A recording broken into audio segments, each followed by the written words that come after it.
Welcome to the Mind of Business Success podcast. I'm your host, Alicia Cramer. Today we have with us Deasha Waddup. She is a Facebook and Instagram expert, and we are going to talk about social media marketing. Welcome to the show, Deasha. Thank you so much for having me. I'm excited to be here.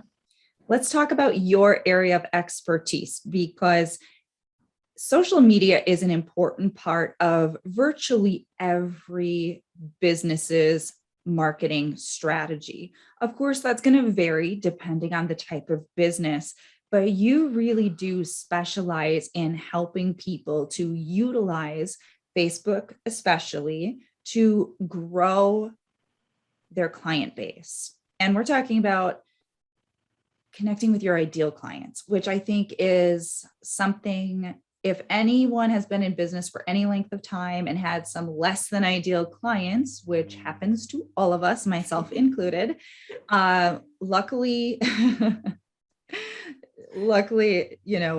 more often than not, we've got the good clients coming in, right? Yes. But you start to rethink sometimes your messaging, your marketing, your strategy. It's like, whoa, I don't want any more of those. That's not what I'm going for.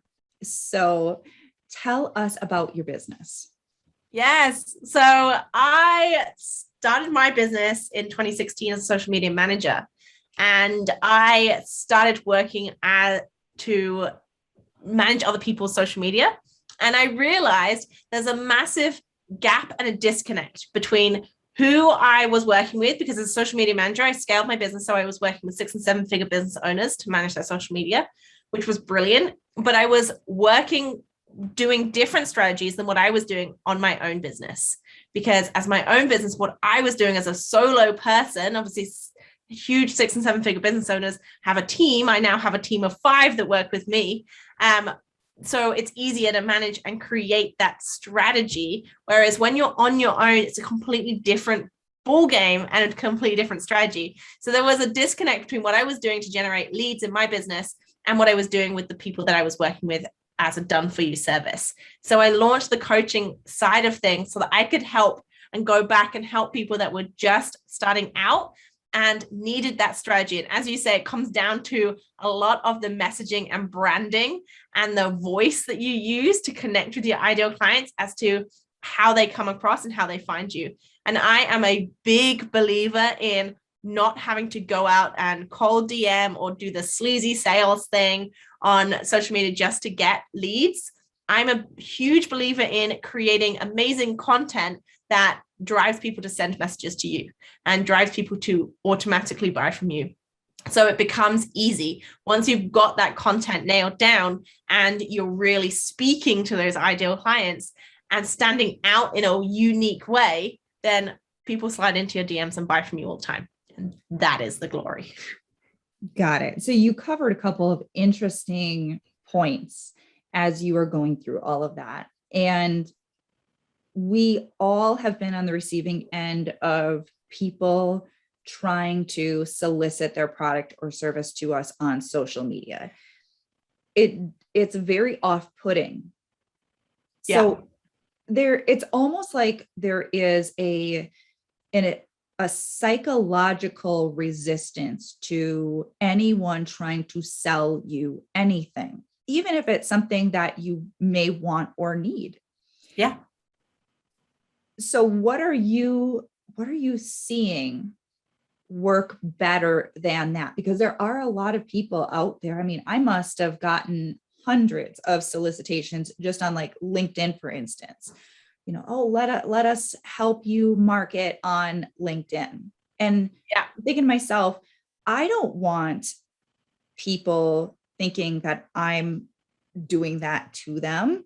That doesn't, if I don't like it, I'm quite sure my ideal clients are not going to like that either. So what is the approach that you're taking? You did allude to it a little bit when you said content.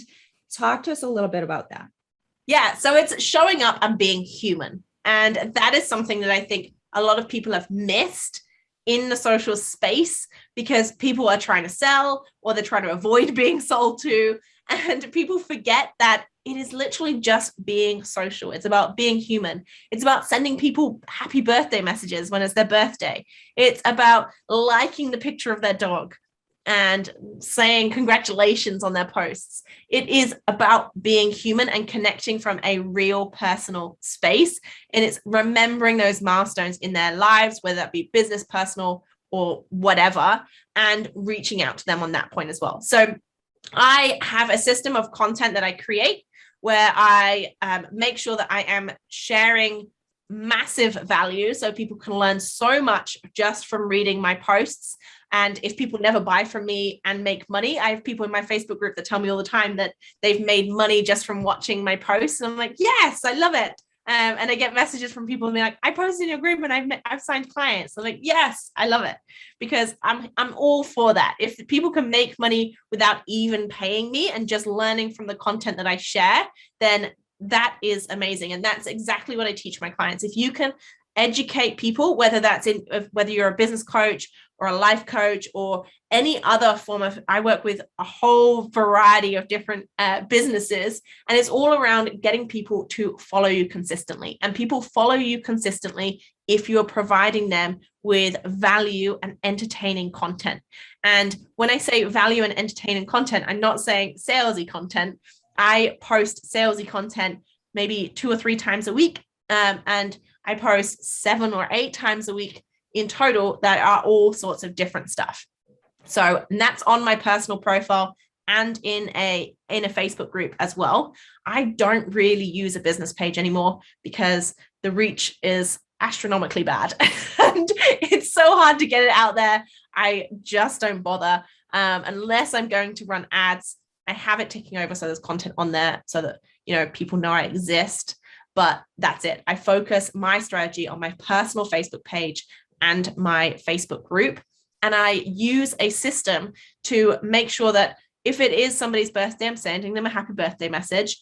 If it is somebody's moving house, I send them a note and say, good luck with the move. Just things like that, where you are being a personal person, because when they come to look for the service that they need, they'll be like, oh, that Deasha girl's she's everywhere. And the reason I'm everywhere is because I'm clocking them. I'm like, okay, I want to work with you at some point. And I've made a mental note. She's on my list to follow up with, whether that's liking a post, sending them a message, or just sharing content and liking their stuff. So it's a whole 360 approach. And it just comes down to being human. Now, you're not saying that if you have 5,000 friends on Facebook that you have to be on Facebook all day, every day, liking and commenting and posting content. And we're talking about maybe a handful of people, kind of like your top people.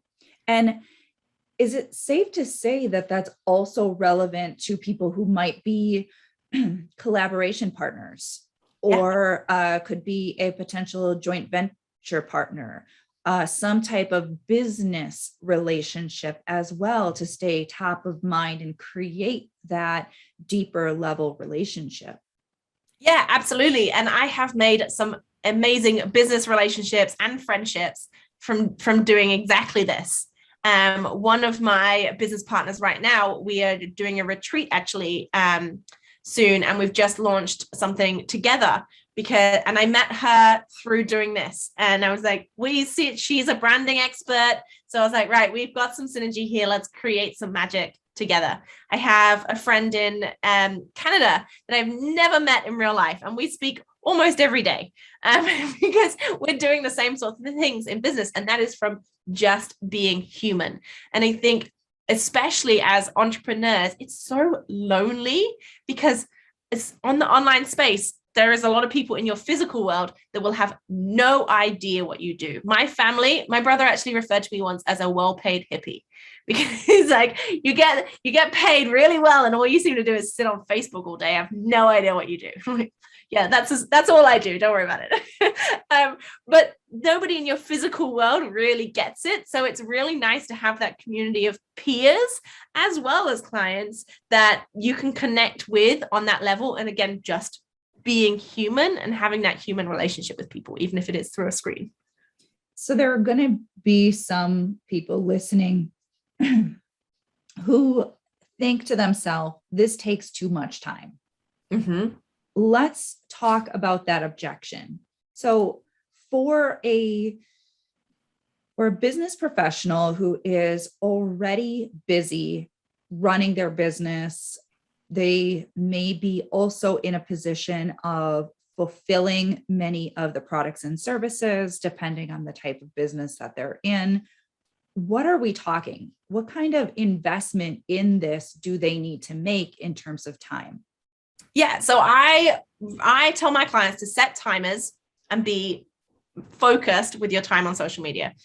So there are some hacks that I can explain later as well around utilizing your time better on Facebook. But to start off with, half an hour in the morning responding to messages, half an hour in the evening responding to messages, and being active on Facebook.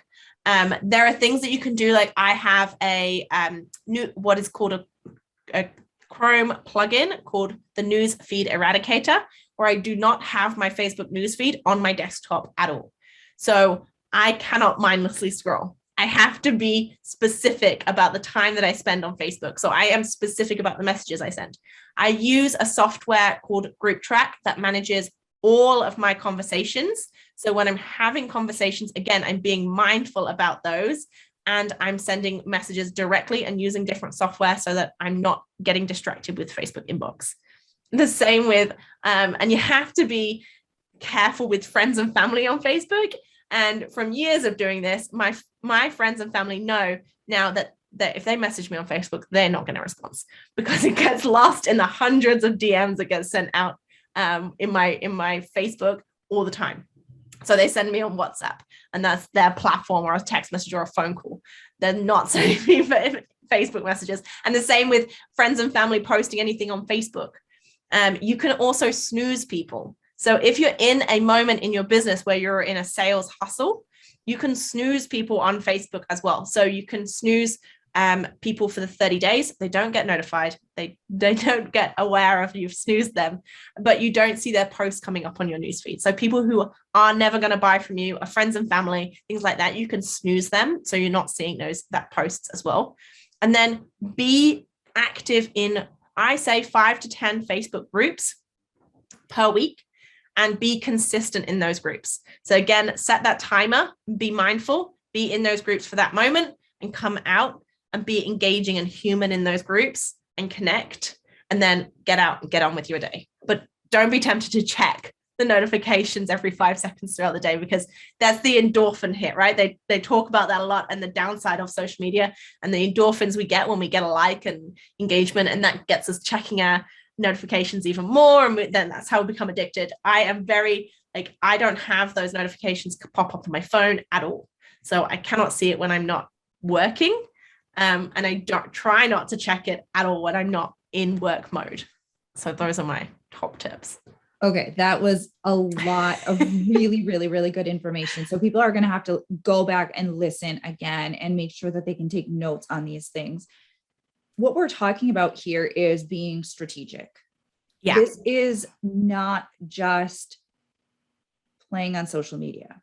Yes. This is part of your business growth strategy. And just like everything else in business, you have to treat it like a serious part of your business. Yeah. Now, there are going to be people who are they're going to be getting in their own way over what kind of content to post. Yes. Do you have any thoughts, tips, suggestions for those individuals who maybe don't consider themselves particularly creative? Maybe they don't have a lot of content that they can utilize currently. How are you guiding your clients to come up with the content that they are then sharing on social media? Yeah, so I have a system of 5 different posts for people to share on social media. The first is teaching. So teaching people something, educating people something in a type of thing. Then we talk about elevation style content. So something that is elevating you, whether you're on a podcast or you're in a news feature or you've got a certain qualification or even your clients are doing well, whatever is happening in your business, something that elevates you above others, because a lot of my clients come to me and they are seen as peers rather than experts because they've tried to be too friendly rather than the expert that knows what's going on. So that is another style of content to make sure that you're doing, whether you're teaching and you're elevating yourself. Overcoming sales objections. So whatever that is, sales objections come up all the time. Like you said about having no time. I don't have time to do that. So in my content that I create, I'm saying I have a strategy for you to do this in just 30 minutes every morning and 30 minutes every evening so that you are not wasting time. So there is no excuse not to have time to do this strategy in your business. And that comes across in my content because I want people to, when they're ready to work with me, have already seen and overcome all of those objections. Like, oh, I'm in because Deasha's covered that in content that I've seen. So sales objections, any objections that you get, create content around it and make sure that you're sharing it regularly. And then I talk about trigger content. Trigger content is pissing people off, essentially. And what that does is push people away that aren't your ideal client and bring people to you that are made for you. And the reason I call it trigger content is because you are going to annoy people. There are people that are going to be like, what are you talking about? And other people are like, I'm totally behind you. That makes so much sense. And I can give you an example, for example, something around fitness. So you see a lot of fitness people who share shakes. And if that's not your bag, you can talk about that in content. Like I've seen all of these big fitness influencers sharing these shakes, and this is why it's rubbish. This is why you not need to do that. This is why my way of doing things works better. And like I say, that's going to really annoy some people who love the shakes, but those people who don't like the shakes are going to be drawn even closer to you. So that's trigger style content is really, really powerful. And then the last thing is entertainment. And this is entertaining your clients, entertaining the people, because Facebook is a social platform. We want to be engaging and we want to share content that is entertaining because people most often sit on the toilet and scroll through Facebook. Like people aren't scrolling through Facebook to read sales posts. They're on there to be entertained. So make sure that you are entertaining as well. Things that go down really well for me for entertainment posts, my really cute dog, for example, because he's adorable, although I am biased. But creating that style of content as well is getting people to know you and your personality, specifically if you're a service provider. But even if you're product-based, people are voyeurs in this world at the moment. So people like to know the person behind the business. And if you can share some of that personality in your content as well, and some things that's going on in your world, then that is really powerful as well. So that's my 5 types of posts. Okay. This is such a full episode. There is so much good content here. Let's talk a little bit about your ideal clients. So you've kind of weaved that in a little bit. Who are the people who come to you for help? Yeah, so my ideal clients are generally those that have thought about creating an offer, or maybe they're selling by the hour and they need help selling it. They have maybe sold 1 or 2. They are not selling consistently, and somebody's told them they need to spend thousands of dollars on ads, and they're like, I don't have any money for that, and they need to get sales. That is where I come in. I help people fail fast because that is really important when you're just starting out. And a lot of people get stuck, I think, in the starting phases of being an entrepreneur, where they think that they've chosen a niche and that's got to be it. They've got stuck and they don't move from that. Whereas if it's not working, I'm like, okay, let's switch it up, let's change it and find something that is working and get people on calls. So I'm very, very good at making people fail faster. So we can get to the good stuff that is going to start making you money and get people making sales. And ideally, all organically. I don't want people spending any money if they don't have to on Facebook. And I work very closely with Facebook. But like, if you can do it organically, that's better, because spending money on ads only amplifies what you were doing. If it's not working for you in the start, putting some money behind it isn't going to make any difference. So making sure that you can fill your programs organically and then scale that way. I'm also a massive believer in creating a life rather than just living your life. So a big part of what I do when I work with my clients is making sure that their business is going to fit in to the lifestyle they want to create.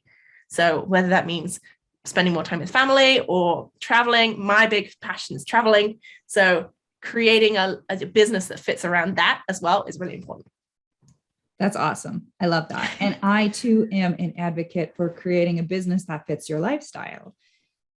A lot of us that are really passionate about what we do can be workaholics. It can be very obsessive.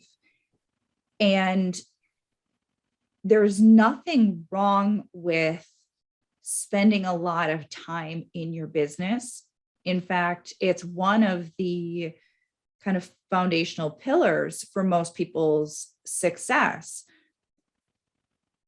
But that doesn't mean that you become a slave to your business. A lot of people get into business because they know they're not good employees. They're not cut out for it. That was me. That's a lot of business people that I know. We're different. We're wired different.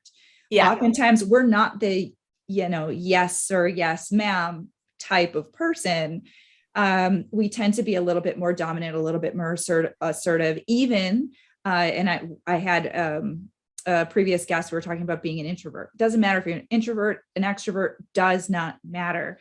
There are these sort of driving factors, these kind of common traits, but you have to find the harmony in your life. What do you love to do? How do you want your business to flow? What hours do you want to? Some people love to be up at 5 a.m. Other people don't. Does that mean that you can't be successful because you're not getting up at 5 a.m.? No, it does not. A lifestyle business is really about just getting to know who you are and then clicking in, getting your mindset right, and then taking all of the action that is going to drive your business forward.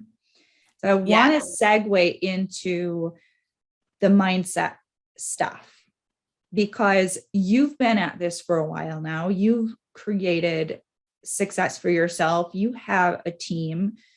You're passionate about what you do. But it wasn't, I'm sure, just perfectly falling into it and the clients just started flooding in and the money just starts rolling in. So can you share with us a little bit about your own mindset journey? And you don't have to share the entire backstory, but maybe just a couple of takeaways from your own experiences, how you got from where you were to where you are today. Yeah. So one of my biggest thing is imposter syndrome. I have struggled with this a lot in my journey as an entrepreneur.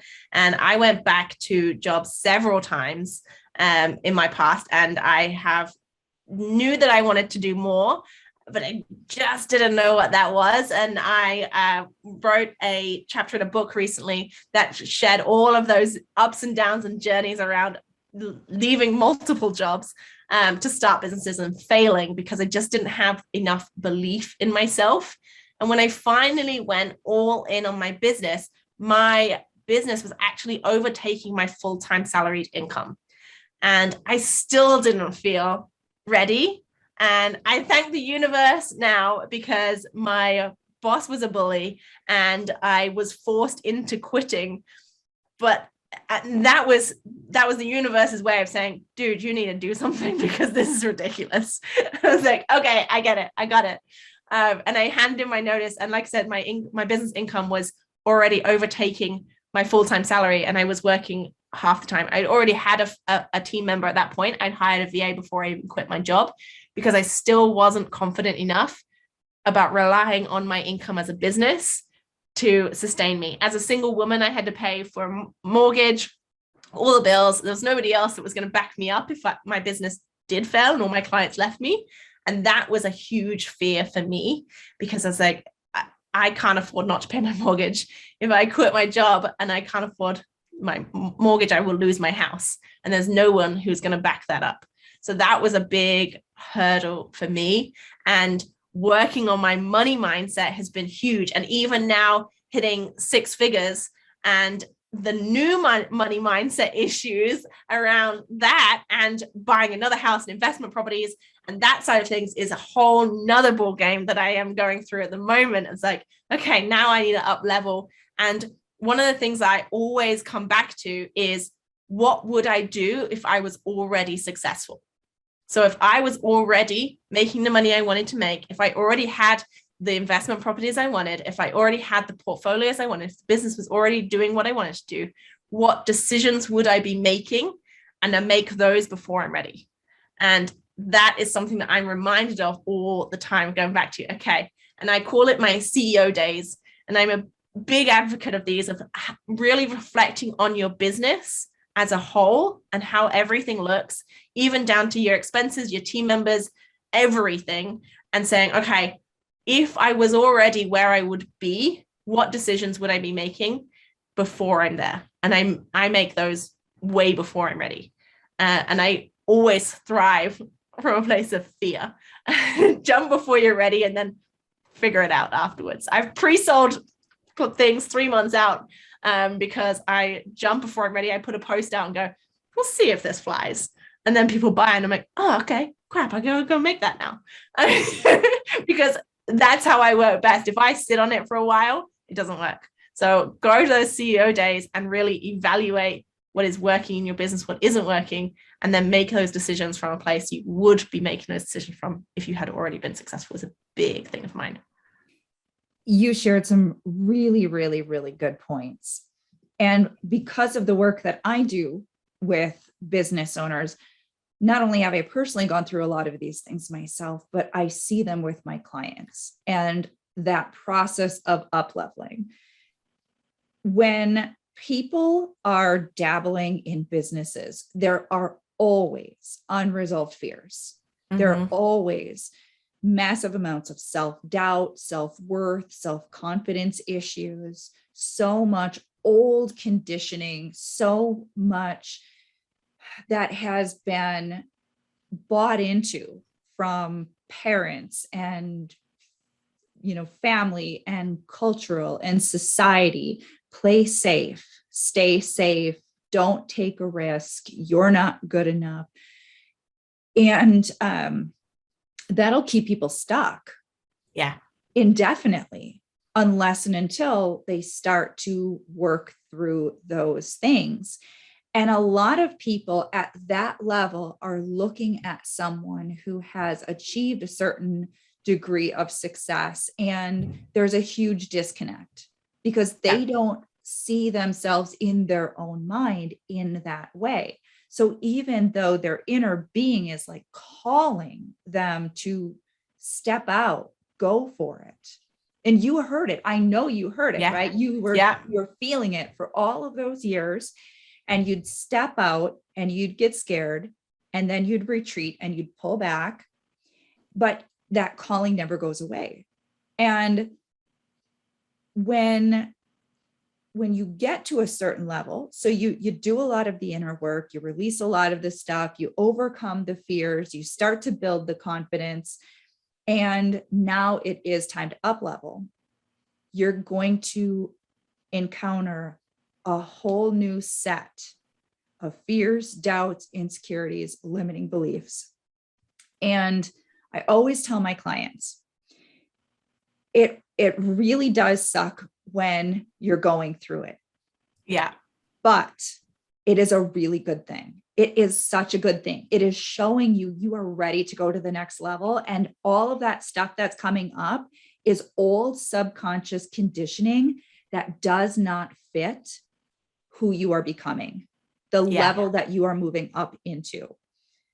So as hard as sometimes it feels to go through those things, and as difficult as it can be at times to see those things as a blessing, you've got to remind yourself, this is showing me that I am right on the threshold of a breakthrough.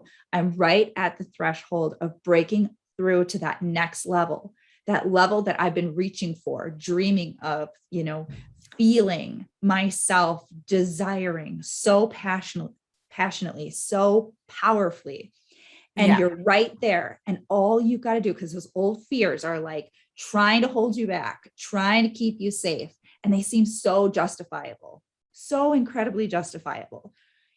Of course, it's irrational to not be able to pay your mortgage, right? Yeah. Of course, it's irrational to invest in something for your business that is maybe more money than you've ever spent before. Yeah. For sure. That, and there's so many people who would happily jump on the bandwagon with your fears and tell you, don't do it. It's not smart. Just be content with where you're at. But as anybody who has felt themselves retreat knows, it doesn't feel good. You'll never be able to just be happy and in your complacency in the status quo when your heart is calling you to do bigger things. And so you've got to really do the work. You've got to break through the fears. You've got to recondition yourself. You've got to up-level your mindset. And it is an ongoing journey. And that is a big reason why we're doing this show, because our people, high performance, high growth business professionals, whatever level they're at, whether they're breaking through their first 6 figures or they're breaking through their first 7 figures or they're breaking into 8 or 9 figures, doesn't matter what level it is. Everyone is doing the work. Yeah. And it is an ongoing journey. Yes. So I love that you shared your insights, because there's some really good takeaways there about, of course you're going to feel the fear, but if your inner guidance is saying, go for it, do it, trust it. Yeah, absolutely. One thing that I would add to that is, don't ask people that haven't been where you've been for advice, because I did that. One of my very first investments into a business coach, I sat down with my dad and I was like, I'm going to invest this much money into a coach. And he was like, okay, but couldn't you do it yourself? I was like, yeah, I could, but I want to do it quicker. I don't want it. It would take me 2 years to figure it out, whereas she could just tell me what to do and I could just do that. And he was like, that's a lot of money. And I was like, yeah, I know. And it was at that point, I was like, note to self, don't ask anybody else about the investments I'm going to make in my business, because I knew that I wanted to do it faster. And my dad is an entrepreneur. He ran his own business, but he hasn't done the things that I want to do in my business. He hasn't made the money that I want to make in my business. And I was like, I want to do it all now. I want to make that money now. I don't want to wait 5 years until I can figure it out, because I could figure it out, but it's going to take time and it's going to take hurdles and steps. And I don't want to take that time. I want somebody to show me the steps and has done it all before. And asking people that haven't done it if it is a good thing is never a good thing, because they will always say no, because that's why they didn't make the investments. That's why they didn't go further in their lives, the businesses, whatever it is. And that's nothing to say that my dad wasn't a fantastic entrepreneur or had a brilliant business. It's just that he didn't do the things that I want to do. So asking people that haven't done the things that you want to do for advice is one of the worst things that you can do. A very, very valid point and a great takeaway. Now, tell our listeners where they can connect with you. Yeah, so I have a podcast called Scaling with Deasha, where we talk all about scaling your business to 6-7 figures and beyond, where you can come and connect and listen to that. I also have a Facebook group of the same name as well, so you can come hang out with me on Facebook, or you can just connect with me on my personal profile. And I'm also on Instagram as well, and all the other places. And I have a website, that's DeashaWaddup.com too. Perfect. So this has been a super value-packed episode. I've already said it. I'm going to remind our listeners to listen to this one again, take some notes. There were some really, really, really valuable tips that you had shared. And I want to then wrap up this episode with an opportunity for you to share any final thoughts. Yeah, my final thought would probably be feel the fear, get outside of your comfort zone, because nothing good happens from within inside your comfort zone. So do it anyway, and just say yes to all the opportunities that come your way, and be a human and a nice person about it. Awesome. Love that. Thank you so much, Deasha. Thank you everyone for joining us. Make sure you subscribe if you have not already. As you can see, we have incredible experts, awesome content, great conversations. It is an absolute pleasure to be on the interviewing end for these episodes. So thank you, everyone, and have a wonderful day.